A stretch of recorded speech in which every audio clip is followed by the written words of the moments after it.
Doc Talks, diálogos sobre medicina e arte. Esse podcast é um oferecimento de Fleury Medicina e Saúde. Olá, sejam muito bem-vindos a este 12º episódio do Doc Talks. Eu sou o Manuel da Costa Pinto, jornalista, crítico literário, e comigo sempre o médico do Fleury, Augusto César de Macedo, nosso curador. Como vai, Augusto? Tudo certo, Manuel. Chegamos então ao último episódio dessa temporada, é isso? Exatamente. Eu já te passo a bola, Augusto, para você apresentar o nosso tema de hoje. Mas lembrando que nos 11 episódios anteriores, a gente conseguiu debater diversos temas da medicina que acabam por se interligar com a arte. Temas como genética, envelhecimento, pandemias, bipolaridade, cuidados paliativos, sonhos, entre muitos outros assuntos. E sempre com o olhar que a gente propõe, conectando temas da medicina com a literatura, o cinema, a música, a produção artística em geral. E se você quiser ouvir alguns dos episódios anteriores, pode encontrá-los no perfil do Fleury no YouTube e também nos agregadores de podcast como Spotify e Apple. É isso aí, né, Augusto? Perfeito, Manuel. E para o último episódio dessa temporada, a gente vai falar sobre um tema que é recorrente no mundo da literatura, da história e da medicina. Eu estou falando de uma das doenças neurológicas crônicas mais frequentes no mundo, a epilepsia, que afeta cerca de 1% da população mundial.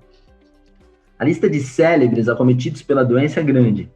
Júlio César, Alexandre Magno, Eric Clapton, Lenin, Lord Byron, Charles Dickens, Flaubert, Molière, Dom Pedro I, Machado de Assis e Dostoiévski, isso para ficar em alguns.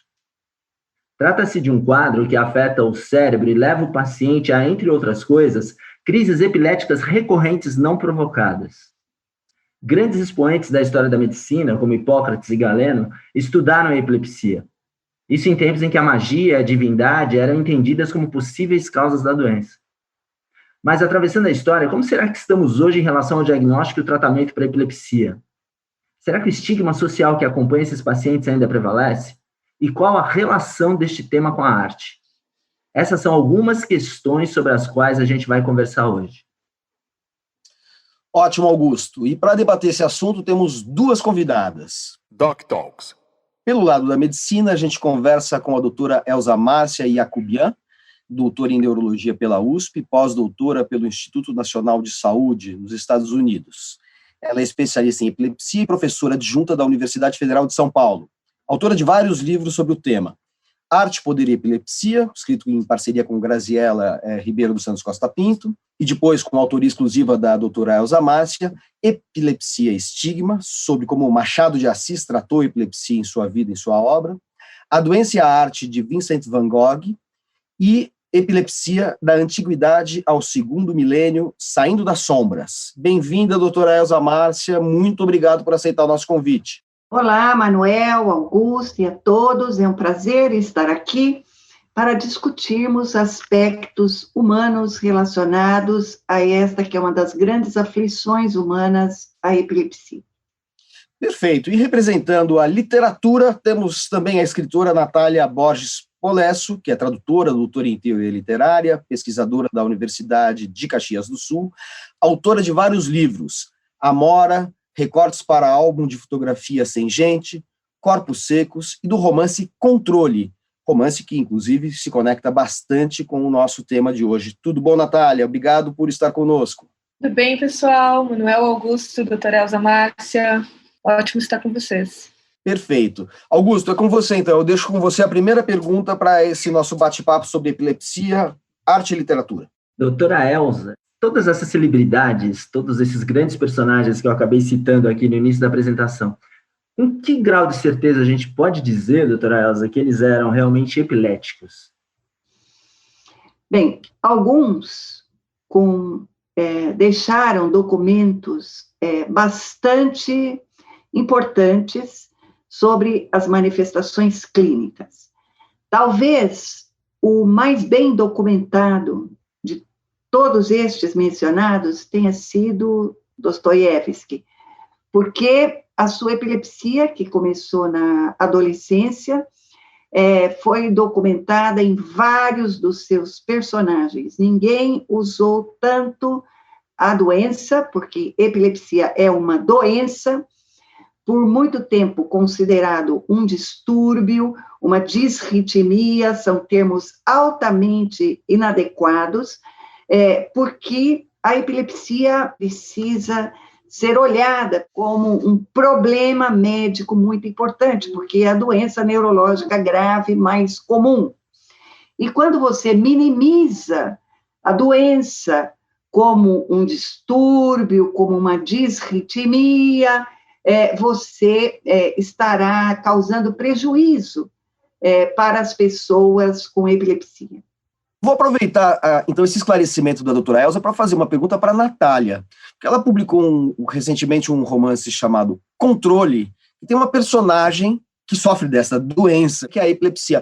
Natália, por que você escolheu este tema para associar aos diversos outros temas presentes na sua narrativa? Eu acho que eu tenho que começar dizendo que eu nunca me imaginei escrevendo sobre, ou pelo menos compondo uma personagem que vai narrar um livro em primeira pessoa, né, que tem epilepsia. Mas esse livro, a princípio, foi uma encomenda. Ele seria parte de uma coletânea de ficção longa e música. E a banda que me foi, dentre as que foram me oferecidas, foi o New Order. E o New Order, né, antes de ser New Order, era o Joy Division, e a gente tem um famoso também, né, como citado, dentre vários citados pelo Augusto, né, que é o Ian Curtis. Então eu tenho que dizer que primeiro veio a banda, a epilepsia, e depois o livro e o personagem. Já que você mencionou isso, tem uma coisa interessante, só do ponto de vista até da concatenação dos fatos, porque você escreve sobre uma personagem epilética que gosta muito do New Order, que é remanescente da Joy Division, que era uma banda com o Ian Curtis, que era epilético e se suicidou, né? Exato. E existe um filme que é uma biografia do Ian Curtis que se chama Control. Exatamente. Só esclarece um pouco essa relação, porque dá a sensação que, assim como os integrantes do Joy Division, quando fazem o New Order, herdam um pouco esse legado, essa sombra da epilepsia, assim como a sua personagem está lidando também com esse legado, com todo o estigma, que é tema de livros da doutora Elza Márcia, associado à epilepsia, né? Eu acho que tu tem toda razão em fazer essa associação, e para mim ela ficou bem evidente assim, durante o processo, né? Todos os nomes de capítulos do livro, eles são, né, alguma menção a músicas ou álbuns do New Order, e eu não podia deixar de fazer essa homenagem também ao filme, né, ao Controle, porque o livro todo ele vai debater um pouco essa questão de ter o controle sobre a nossa vida, né? Eu acho que a Nanda, que é a personagem principal, depois que ela descobre, né, que depois que ela é diagnosticada com epilepsia, enfim, ela passa a ter esse questionamento e essa luta um pouco com ela mesma, né, para ter o controle das situações da vida dela. E eu acho que sim, opostamente à jornada do Ian Curtis, né, que vai acabar se suicidando, esse é um livro, o Controle é um livro de uma personagem que quer viver, né, ela quer o tempo todo entrar na vida, fazer as coisas, viver, e ela muitas vezes não consegue por causa de alguma questão da própria doença, né, da epilepsia, ou dessas angústias que a circundam, né, dessas angústias causadas também pela doença, né. Então, pegando um pouco o gancho a respeito do que a Natália acabou de colocar, doutora Elza, eu queria primeiro pedir para que a senhora definisse para a gente mais ou menos o que é a epilepsia, quais são as causas, e como é que estamos em relação à questão do controle hoje da doença? Como é que isso é visto? Como isso está desenvolvido hoje pela medicina? Bem, epilepsia é uma palavra que foi usada no século XI pelo médico árabe Avicena, pela primeira vez, que cunhou essa palavra. E epilepsia vem de um verbo grego chamado epilebanai. Lebanai significa você ser assaltado, você ser tomado por alguma coisa externa. E, na antiguidade, eram os deuses, inicialmente na Grécia, na época de Hipócrates, ou eram os demônios, na época romana, quando a epilepsia era chamada de mal comicial. Mal comicial, que hoje ainda vários médicos antigos escrevem em seus pedidos, por exemplo, de eletroencefalograma, mal comicial, indicando que um comício na Roma Antiga deveria ser suspenso se alguém apresentasse uma crise epilética, porque era um sinal que os demônios estavam contra aquele conglomerado de gente. E assim, a epilepsia parecia algo não controlável, porque se você era assaltado por algo externo, embora o próprio Hipócrates, que dedicou o 7º livro hipocrático inteiramente à epilepsia, ele reconhecia, numa época em que não se dissecava cadáveres, que a epilepsia tinha causas orgânicas. E mais, nesse livro, ele descreve, sua causa está no cérebro. Então, era algo que médicos célebres, como Hipócrates, que passou esses conhecimentos para os romanos, para o Galeno, já reconheciam como uma doença e que precisaria ter algum controle. Ele citava várias formas de controlá-la. Por exemplo, já se sabia naquela época que o jejum podia melhorar crises. Cristo tratava a epilepsia com jejum. Quando, em São Marcos, o pai leva o menino epilético para Cristo e lhe pergunta, meu filho tem um espírito que o joga no fogo e na água. Mestre, seus discípulos não conseguiram controlá-lo. E Cristo lhe pergunta, o senhor tem fé? E ele diz, muita. E Cristo diz, esse mal só se afasta, esse demônio só se afasta com jejum e orações. Orações porque dá paz. E isso é muito importante na vida da pessoa com epilepsia. O jejum deu origem à dieta da água, que era a forma de tratamento da epilepsia na Idade Média, em que, por exemplo, uma criança com crises absolutamente incontroláveis tomava apenas água por 2 semanas e muitas vezes saía daquele estado que a levaria à morte. E isso deu origem à dieta cetogênica, no começo da década de 1920, porque médicos americanos, algo muito inadequado do ponto de vista humano, se deixar alguém tomando água por tantos dias. Vamos simular com alimentos o efeito da água. E assim se criou a dieta cetogênica, que ainda hoje é uma das formas de tratamento de crises epiléticas. Obrigado, doutora Elza Márcia. Antes de aprofundar ainda alguns aspectos do tratamento contemporâneo da epilepsia, eu queria perguntar para a Natália se, dentro desse quadro de referências que a doutora Elza Márcia mencionou, e que o próprio Augusto, nosso curador, mencionou na abertura deste programa, se você, Natália, para escrever o livro Controle, o romance Controle, você leu livros, sejam livros científicos, sejam livros de literatura, que abordassem a epilepsia. Como é que você elaborou esta personagem, esse tema, em relação à bibliografia existente?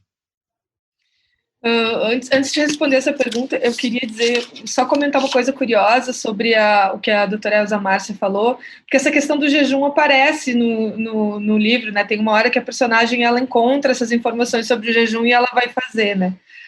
E, bom, eu fiz muita pesquisa. A primeira coisa que eu fiz foi olhar, né, na classificação internacional de doenças, como a epilepsia é classificada lá, né? E depois eu comecei a tentar ler alguns artigos sobre, né, pesquisar alguma coisa da área médica, conversei com amigos médicos, neurologistas, e fui um pouco por aí na pesquisa, tentando fazer esse deslocamento. Afinal, a minha personagem está nos anos 90, né?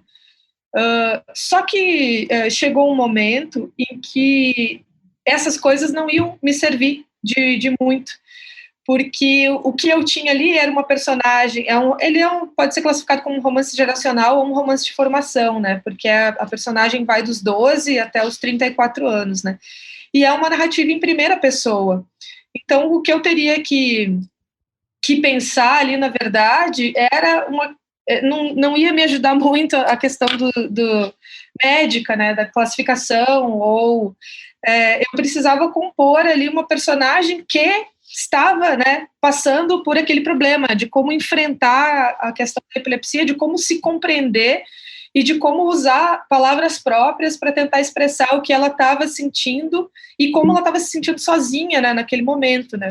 Então, em determinado momento da pesquisa do livro, eu troquei um pouco de pesquisa, né. Eu fui para fóruns de pessoas com epilepsia, canais no YouTube, canais de Instagram, contas de Instagram, de pessoas que fazem essa documentação diária da sua doença, né, enfim, das suas angústias, né, porque essa era uma questão muito presente, assim, de como a epilepsia, ela nunca se apresentava sozinha, ela sempre vinha junto com um quadro de ansiedade, com um quadro de extrema angústia, assim, das pessoas, né, com quem eu conversei.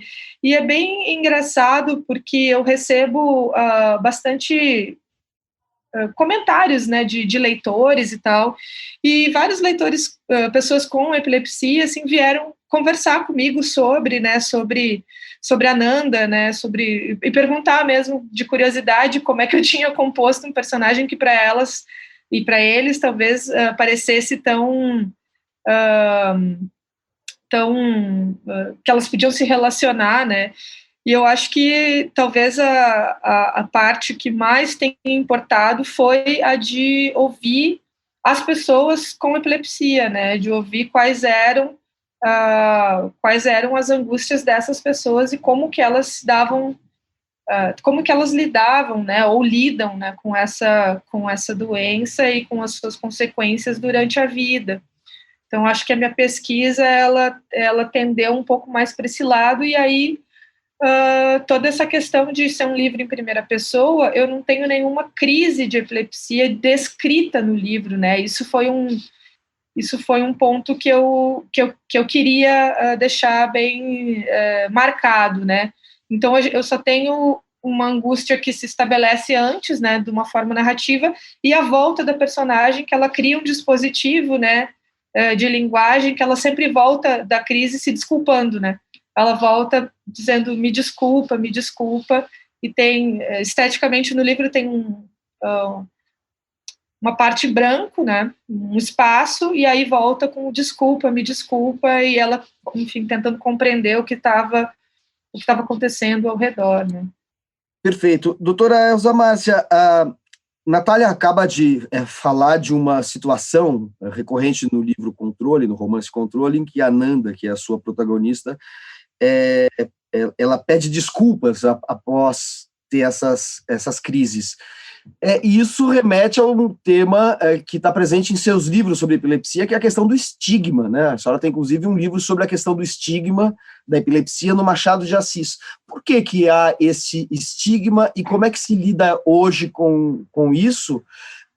Assim como eu emendo a pergunta inicial do Augusto, perguntando como é que se trata hoje a epilepsia em termos medicinais.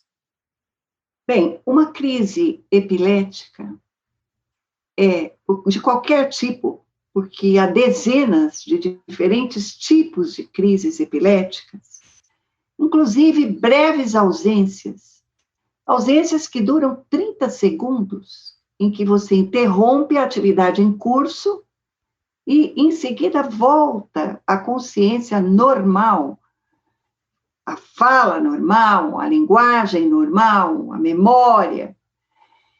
Mas, mesmo assim, as consequências de uma breve ausência podem ser bastante importantes. Por exemplo, você pode sofrer um atropelamento na rua, numa ausência que durou 30 segundos. Então, é muito difícil para a pessoa que tem epilepsia sentir essa ameaça, é assim que elas realmente se denominam, essa sensação que está presente em qualquer momento, em qualquer lugar, durante a vigília ou durante o sono. E quando isso acontece, a pessoa chega a se desculpar porque não tem a menor ideia do que aconteceu naqueles breves momentos. Assim, era preciso um tratamento que impedisse as pessoas de apresentarem esses episódios. E, felizmente, 70% das pessoas hoje, que vivem hoje, que têm crises, têm as crises completamente controladas com os fármacos. Houve uma mudança radical do que era no século XIX, para o Dostoiévski, para o Machado de Assis, e hoje, com os fármacos, e quanto mais, obviamente, a pessoa com epilepsia entende desse distúrbio cerebral, dessa hiperexcitabilidade neuronal, melhor ela se cuida, porque o tratamento é como se fosse uma balança. Num prato da balança vai a importância dos fatores precipitantes, dos fatores desencadeantes de crise, a higiene do ciclo vigília-sono, a regularidade dos hábitos de vida, e no outro prato, o uso correto e adequado dos fármacos antiepiléticos. Doutora Elza Márcia, a gente tem percebido ao longo do tempo que a questão das convulsões que acompanha, segundo a maior parte das pessoas, os pacientes epiléticos, na verdade, funciona muito mais como alavanca do estigma do que propriamente caracterização da doença. Eu gostaria que a senhora falasse um pouco sobre isso, a respeito de como se caracteriza mais frequentemente a doença.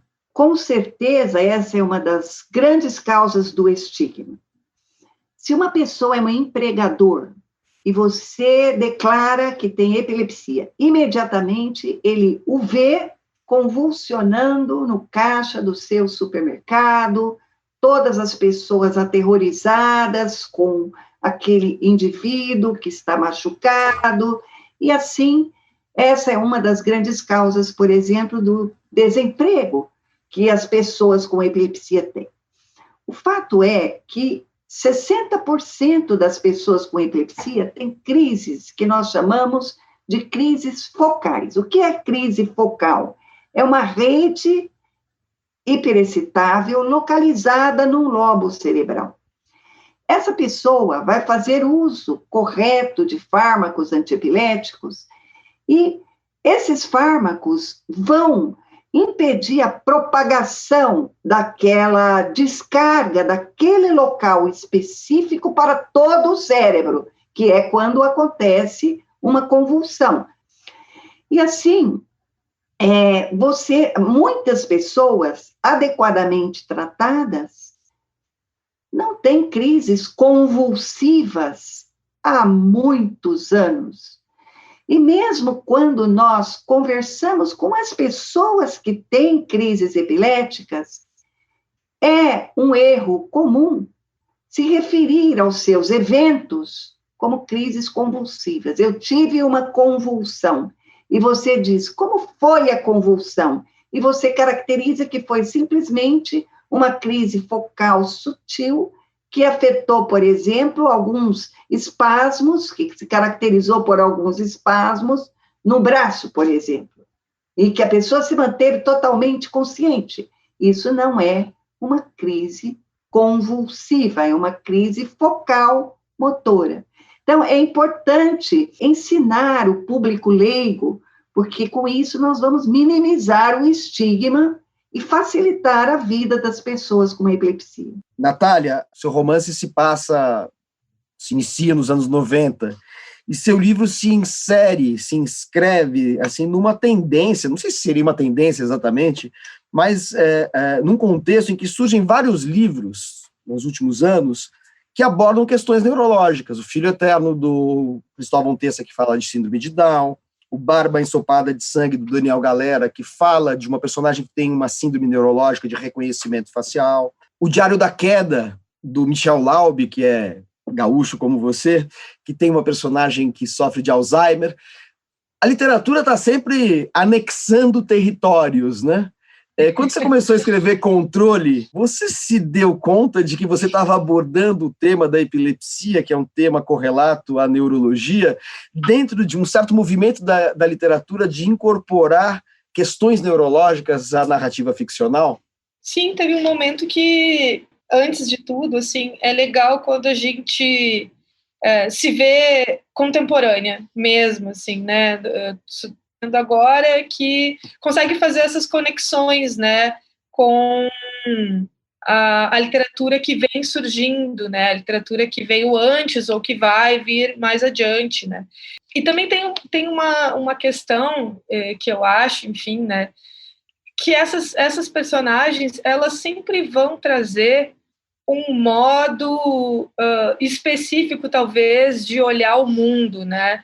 De olhar as coisas do mundo. Eu acho que, para mim, isso é o mais interessante, talvez, né? Não são personagens... são personagens que, geralmente, as pessoas... os autores, né, os escritores precisam desenvolver questões de linguagem, pensar, né, nessas sensibilidades, eu acho, e isso acaba trazendo nuances diferentes também para a nossa própria escrita, né, para a nossa própria prosa. Para mim, uma das coisas mais legais que a literatura traz, assim, tanto como escritora ou como leitora, é esse deslocamento, né, esse exercício de alteridade, né, estar no lugar do outro. E eu acho que construir a partir dessas personagens, ela te dá essa chance, né, de realmente se colocar no lugar do outro, né, de tentar construir algo a partir dali e tentar compartilhar isso também, né, com leitores, e aí também isso, enfim, depende muito da sensibilidade com a qual tu usa para construir, né. Perfeito. Para finalizar, eu queria que vocês indicassem um livro ou uma obra de arte que se relacione com o tema da epilepsia, que sejam uma referência para vocês, um livro que vocês gostaram, um filme, enfim, alguma obra, começando com a doutora Elza Márcia.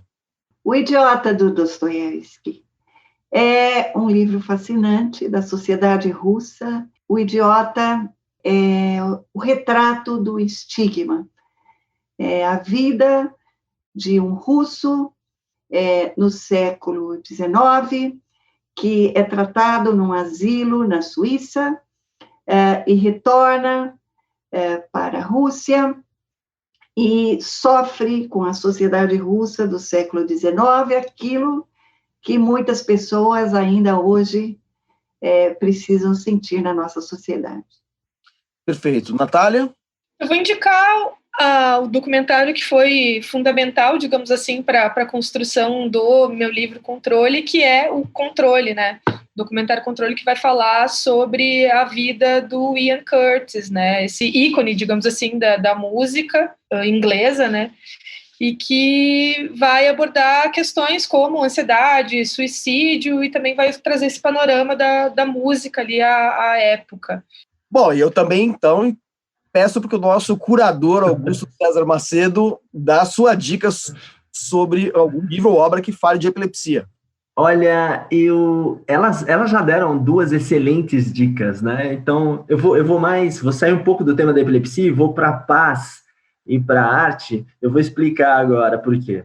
Primeiro, porque a gente está no último episódio da temporada. Segundo, porque a Natália não falou, mas ela é poeta também, né? E ela se utiliza de poesia em alguns momentos do romance dela para densificar e aprofundar os sentimentos da Maria Fernanda, a protagonista. Eu achei lindíssimos os trechos, muito bonitos. Parabéns de novo, Natália.